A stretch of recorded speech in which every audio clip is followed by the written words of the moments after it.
Tezkor xabar. Siz kimsiz o'zi? Maryam Tillayeva ajrashgan ayollarni unitazga qiyoslagan Yulduz Usmonovaga javob berdi. Assalomu alaykum hurmatli tomoshabin.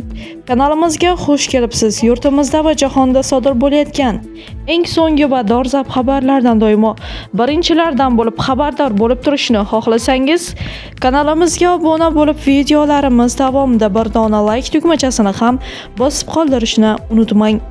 Taniqli bloger, O'zbekistonning birinchi prezidenti nabirasi Maryam Tillayeva o'zbek estradasi primadonnasi Yulduz Usmonovaning tanqidiy bayonotlariga ochiq javob berdi. Avvalroq xonanda ajrashgan ayollarni unitazga qiyoslab katta janjalga sabab bo'lgan edi. Tillayeva bunday fikrlarni mutlaqo qabul qilib bo'lmas va kamsituvchi deb baholadi. O'z murojaatida Maryam bunday pozitsiyadagi ikkiyuzlamachilikka e'tibor qaratdi.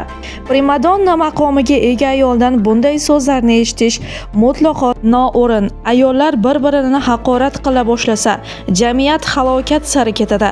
Siz boshqalar haqida bunday gapirishga haqli emassiz. Ayniqsa o'zingiz ham ajrashgan bo'lsangiz, qizingiz esa 3 marta turmush qurgan bo'lsa, nega boshqalarni qoralaysiz lekin o'zingizga nisbatan tanqidni qabul qilmaysiz, dedi u. Bloger minglab ayollar yillar davomida mahalladagi uyatdan qo'rqib, oilaviy zo'ravonlik va xiyonatlarga chidayotganlarni ham eslatdi. U bunga misol sifatida onasini va farzandlari kelajagi uchun hayotini yolg'iz davom ettirayotgan ko'plab yolg'iz onalarni keltirdi. Ayollarga qanday yashashni buyurishga siz kimsiz? Siz juda katta auditoriyaga dahshatli g'oyalarni targ'ib qilyapsiz. Ayollar og'riqqa chidayvermasligi kerak.